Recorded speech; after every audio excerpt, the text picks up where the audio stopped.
ने बताया था कि किस तरीके से इस मंत्र जाप करना चाहिए, मगर उस दिन मैंने ये नहीं बता पाया था कि दूसरे दिन उसको कैसे प्रयोग करें। जब आप पूरा 30 दिन मंत्र जित कर लें तो प्रयोग कैसे करें, उस प्रयोग के बारे में मैंने आपको समझाया था। और उस प्रयोग के बारे में जब भी आप किसी पर प्रयोग करना चाहें तो ऐसा भी कोई जरूरी नहीं है कि आप उसकी आंख में आंख डाल करके यूं पागलों की तरह खड़े हो जाएं, ऐसा भी नहीं हो। उससे वो आपको पागल समझेगा कि सारा ये क्यों आंख आंख डाल कर सीधे सीधे क्यों खड़ा है, अच्छा भाई मेरी तरफ देख, तुझे मैं प्रभाव कर रहा हूं, थोड़ा खड़ा होना। ऐसे आप एक्सपेरिमेंट करें, आज ही एक्सपेरिमेंट करें। आप बाहर जब ये दीक्षा समाज पूरा हो जाए काम, जब मैं चला जाऊं तो आपका कोई मित्र किशन लाल है, हेमराज है, दूर खड़ा है, 20 फीट दूर खड़ा है और आपकी तरफ मुंह नहीं है, मुंह उधर है सपोज। तो अब जो मैं प्रयोग बताऊं उस प्रयोग को करें। प्रयोग करेंगे, उसके गर्दन के पीछे आप अपनी नजर रख करके और ये मंत्र जो मैं बताऊं उसको पढ़ें और पढ़ करके ये चिंतन करें कि ये घूमे और मुड़ करके मेरी तरफ देखें और कहे अरे हरिलाल क्या बात है, कैसे खड़े हो, ये बोले।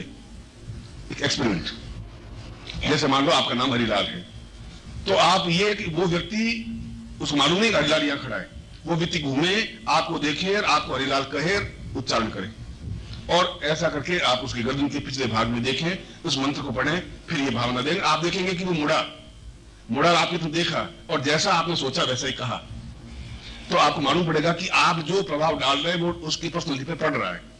उसके लिए कोई उसकी आंख में देखना जरूरी नहीं है, आंख में देखने से तुरंत इफेक्ट होता है, मगर पूरे शरीर पर कहीं पर भी आप इस प्रकार का चिंतन करें या फोटो पर भी करें तब भी वैसा ही प्रभाव पड़ेगा। आपने किसी मित्र का फोटो लिया और उसको 2 मिनट देखा और कहा कि ये करोलबाग में रहता है ये लड़का और ये मुझे अभी टेलीफोन करे और कहे कि तुम्हारी तबीयत कैसी है, बस ये पूछे और 5-7 बार मंत्र पढ़े और निर्णय करें और आप देखेंगे कि आपकी टेलीफोन की घंटी बजने लगी। ये कोई चमत्कार नहीं है, यह आपके शरीर में उस मंत्र शक्ति का जो प्रभाव है, वेव है, वो वहां तक जाकर के उसको इफेक्ट करता है। और आप कहेंगे कि ऐसा वेव कैसे बन सकती है गुरु जी, ऐसे नहीं हो सकती। और वैसा मैंने तो देखा है, मैंने ये देखा कि टीवी तो मैं वहां रखता हूं और रिमोट कंट्रोल में अपने हाथ में रखता हूं और रिमोट कंट्रोल से मैं उसको ऑन करता हूं तो बीच में कोई कोड है ही नहीं और वो स्टार्ट हो जाता है टीवी। और उसके बाद 1 चैनल पे मैं स्टार्ट कर लेता हूं, 2 चैनल पे स्टार्ट कर लेता हूं, 3 चैनल पे स्टार्ट कर लेता हूं। वो कैसे होता है? एक वेव है जो मेरे रिमोट कंट्रोल से टीवी तक जुड़ा हुआ है और दोनों का कहीं कहीं अदृश्य संकेत है। ठीक उसी बार रिमोट कंट्रोल आपके हाथ में और वो किशन लाल आपके करोलबाग में बैठा है, रिमोट कंट्रोल से सीधा कनेक्टेड होगा। एक उदाहरण दिया आपको, वैज्ञानिक दृष्टि से उदाहरण दिया। आप ऐसा प्रयोग करें, हो सकता है शुरू में आपको सफलता कम मिले, इसलिए कि आप में कॉन्फिडेंस नहीं कैसा होगा ही, इसलिए गड़बड़ है। कॉन्फिडेंस को ऐसा होना ही चाहिए, ऐसा होगा ही इसमें, तो फिर कोई गड़बड़ है ही नहीं। विश्वास होना चाहिए, धैर्य होना चाहिए आप में। ऐसा आपको प्रयोग समाज के किसी भी वर्ग पर, जो भी आपके विपरीत हैं, ऑफिसर हैं, जहां आपका काम निकलता है, जहां आपकी कोई समस्या उलझ रही है, जहां आपको कुछ हित साधन करना है, जो भी अपने हित के लिए और दूसरे का हित नहीं हो, ऐसा करने में कहीं कोई दोष नहीं है। और उसका मंत्र जो आपने सीधा मंत्र जाप किया है, उसका केवल जब ये प्रयोग करें उसमें केवल 5 बार विलोम पढ़ लें ओनली। जो मंत्र सीधा है उसको विलोम पढ़ना है, विलोम का मतलब उल्टा पढ़ना है और उसके बाद में आप इस प्रयोग को कर लें। अगर इस वशीकरण प्रयोग कर दे भूल चूक किसी पर और तोड़ना हो तो फिर लोम विलोम आपको दोनों प्रयोग करने पड़ेंगे। अब उसमें पहले सीधा मंत्र से आपका मंत्र सिद्ध, विलोम मंत्र से इफेक्ट और लोम विलोम से जो प्रयोग किया वो टूट जाए। ये तीनों उसकी स्थितियां हैं। दूसरा, मैंने आपको प्रारंभ में एक पैकेट दिया था, प्रारंभ में जब आप शिविर में बैठे थे तब पैकेट दिया था। उस पैकेट का पूजन मैंने करवाया नहीं था, मुझे पूजन का पैकेट पूजन करवाना है। और उसके बाद में ये जो सिद्धेश्वरी साधना है वह सिद्ध हो और उसमें से 70% तो उन यंत्रों के माध्यम से ही सिद्ध होती है, उनके पूजन के माध्यम से। गुरु के ज्ञान को प्राप्त करने के लिए और सैकड़ों ज्ञान प्राप्त करने के लिए काली, तारा, छिन्नमस्ता, भुवनेश्वरी, 10 महाविद्याएं, भैरव, हनुमान और सैकड़ों देवी और देवता हैं। अब या तो आप उनको एक एक करके सिद्ध करते रहिए, क्राम क्राम क्रीम क्रीम, काली के हूं फट करते रहिए बैठे बैठे। एक तो तरीका ये हुआ भुवनेश्वरी क्राम क्रीम। और यदि वे सारी सिद्धियां गुरु में निहित हैं और गुरु शक्तिमान है और गुरु इतना क्षमतावान है कि वे सभी शक्तियां और वे महाविद्याएं उनके सामने नृत्य करती रहती हैं, तो एक गुरु को सिद्ध करने से भी वे सभी सिद्धियां अपने आप प्राप्त हो जाएंगी, क्योंकि जो गुरु के पास अपने आप प्राप्त हो जाए।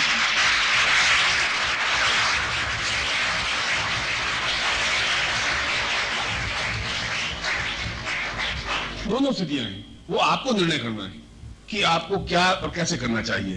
केवल काली साधना करनी है, केवल बोधेश्वर साधना करनी है, केवल, मगर मैंने उस दिन भी एक दोहा की एक लाइन पढ़ी थी कि जो तू सेवे मूल को फूले फले अगाए। अगर तुम पत्तों को सींचो, डालियों को सींचो, उनके ऊपर पानी छिड़को और उन पत्तों के ऊपर खाद रखो, तो पेड़ हरा भरा नहीं होगा। इसकी अपेक्षा सीधा उसको मूल में ही पानी डालें और खाद डालें तो शायद पूरा पेड़ हरा भरा होगा, फूल भी लगेंगे, फल भी लगेंगे। समझने की थोड़ी सी आवश्यकता है।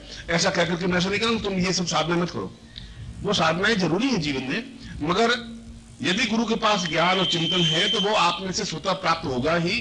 बट प्राप्त तब होगा जब आप गुरु से इन्वॉल्व होंगे।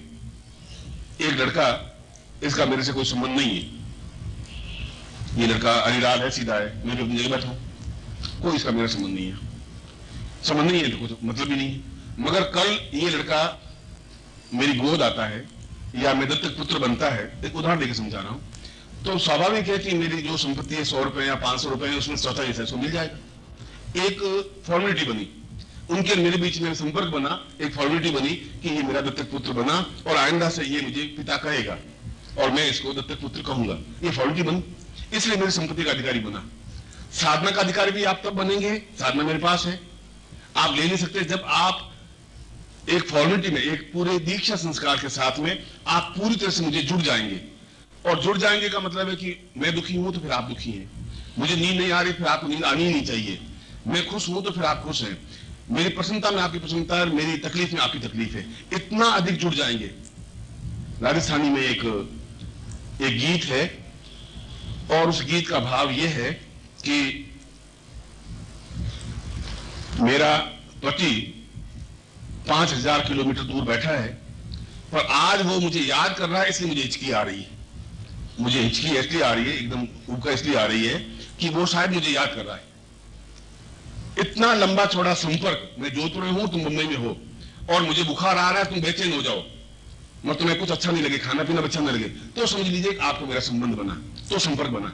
और एहसास होना ही चाहिए कि आज 23 तारीख को शाम को मेरा बहुत बेचैन रहा, जरूर गुरुजी को कोई तकलीफ है, या गुरुजी पसंद है, या गुरुजी को सुख है, या गुरुजी को दुख, ऐसा एहसास होना चाहिए। ये एहसास है तब आपका मेरा संबंध है। शब्दों से आप गुरुदेव की जय हो, गुरुदेव की जय हो, गुरुदेव की जय हो, और 5000 बार गुरुदेव की जय कर दो आप, और मैं कहूँ अच्छा आशीर्वाद, तुम सुखी रहो। उसकी अपेक्षा यह साधना है जो मैं बता रहा हूं, यह साधना है। इस साधना में कोई लंबा चौड़ा गुरु मंत्र जाप करने की लंबी चौड़ी बात नहीं, एक इन्वॉल्वमेंट है। जैसा एक प्रेमी और प्रेमिका के बीच इन्वॉल्वमेंट होता है, जैसा पति पत्नी के बीच इन्वॉल्वमेंट होता है, जैसा गुरु और शिष्य के बीच इन्वॉल्वमेंट होता है, जैसा मछली और पानी के साथ इन्वॉल्वमेंट होता है। आप मछली को पानी से निकाल के देख लीजिए, आधे सेकंड के बाद मछली मर जाएगी, रहेगी नहीं जिंदा, क्योंकि उसके साथ उसका पूरा संबंध है, एक क्षण भी उसके बिना नहीं रह सकती। एक चकवा और चकली दोनों हैं, आप चकवे को पिंजरे में बंद कर दीजिए, चकवी अपना चौंच तोड़ करके, गर्दन मरोड़ करके मर देगी, रहेगी नहीं, 2 मिनट बाद खत्म हो जाएगी, नहीं जिंदा रहेगी वो। ये अटैचमेंट है। और एक्सपेरिमेंट ये है कि उस चकवे को और चकवी को आप 2 मील दूरी पर रख दीजिए, 2 मील दूर उस चकवे को आप पिंजरे में बंद कर दीजिए और पिन चुभोइए, चकवी वहां मर जाएगी।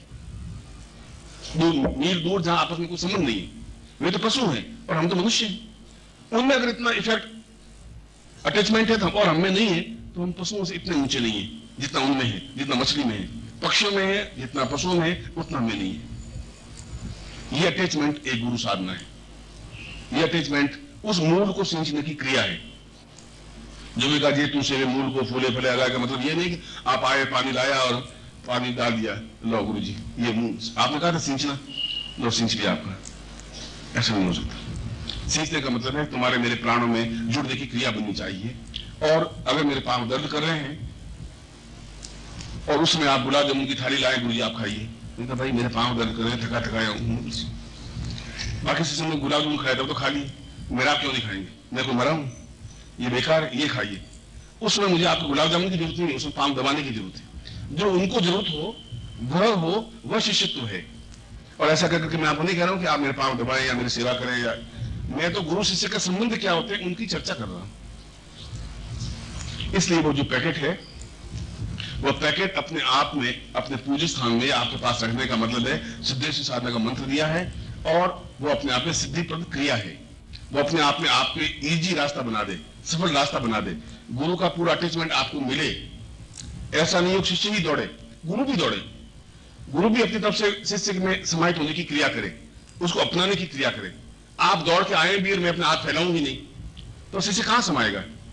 तो मेरे हाथ फैलाने की वो पैकेट की क्रिया है जहां आप अपने आप को समाहित कर सके। एक साधना मैंने करवाई थी जहां 4 उपकरण दिए थे, और मैंने बताया था कि इन 4 उपकरण महालक्ष्मी, महाकाली, महासरस्वती और सिद्धेश्वरी, ये प्रयोग किया था। और इनको आपके पास आप खोल कर रख लीजिए। उनका पूजन किया हुआ है, मंत्र सिद्ध किया हुआ है।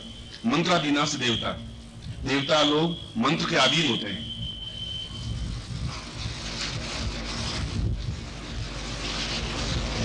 दीक्षा लेना चाहते हैं और गुरु दीक्षा देने के लिए बैठे हैं, वो हाथ खड़े कर दें जो गुरु दीक्षा लेने के लिए हैं, जो नाम लिखा है गुरु दीक्षा ले, सर्टिफिकेट मिल गया आपको। ये नहीं होता है। दीक्षा का मतलब है कि बार बार आपका मन शुद्ध हो, ऊंचाई पे उठे, पवित्रता का। दीक्षा का मतलब है कि आप जहां खड़े हैं वहां गुरु आपको धक्का देकर के ऊंचाई पे उठाए। यह गुरु की तरफ से एक संबोधन क्रिया है, संभव्य क्रिया है। उनकी आंखों में वो शक्तिपात होने की क्रिया है। और धीरे से आप, मगर एक दिन से आपको मैं 10 साल पहले देखा था, उसमें आप में डिफरेंस है। आप नहीं समझ पा रहे आप में कितना अंतर है। अगर एक व्यक्ति बिल्कुल एक किनारे पे खड़ा हो और उसको मालूम नहीं पड़े कि अगला कदम मेरा सफलता का रास्ता है। एक साधक ने गायत्री साधना संपन्न की और उसकी इच्छा थी कि मैं गायत्री को प्रत्यक्ष देखूं। ये मैं बिल्कुल प्रामाणिक घटना बता रहा हूं, एक शिष्य की घटना है। और मैंने उसको ये कहा था कि ये जरूरी नहीं है तुम पहले पुरुष चरण में गायत्री के दर्शन कर सको। हो सकता है तुम्हारे दूसरा, तीसरा, चौथा पुरुष चरण। पुरुष चरण का मतलब है 24 लाख मंत्र जब, तब एक पुरुष चरण होता है। उसने पुरुष चरण किया और गायत्री का कोई अनुभव नहीं हुआ, कोई दर्शन नहीं हुए। फिर उसने दूसरी बार पुरुष चरण किया, तीसरी बार, चौथी बार, 5वीं बार, 6 बार पुरुष चरण किए, 24-24 लाख के। जब 6 बार पुरुष चरण किए तब वो कहा गुरुजी ये सब मंत्र ढोंग ढकोसला है, ये कुछ नहीं होता। और मैं कड़वाहट के साथ आपके पास आया हूं।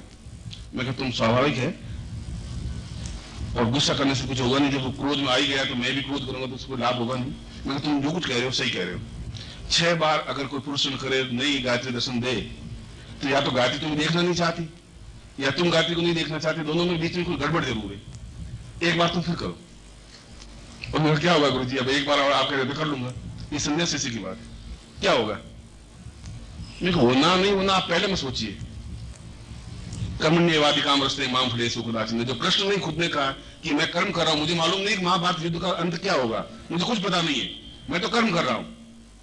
मैं तो कौरवों को समझा रहा हूं, पांडवों के साथ खड़ा हूं, तलवार युद्ध हाथ में शस्त्र लिए नहीं है। अब जो कुछ भी होगा, दोनों भाई हैं, लड़ लड़ के मर जाएंगे, बच जाएंगे, कर्म करते रहे अर्जुन। ये होगा क्या वो तो बाद में देख लेंगे, पर तुम रुको नहीं।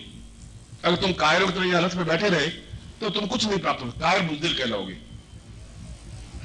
कोई कहा गुरु जी आप कह रहे हैं, मैं बहुत नम्रता के भाव के साथ आपको कह रहा हूं कि वो कृष्ण थे जमाने में, कह दिया।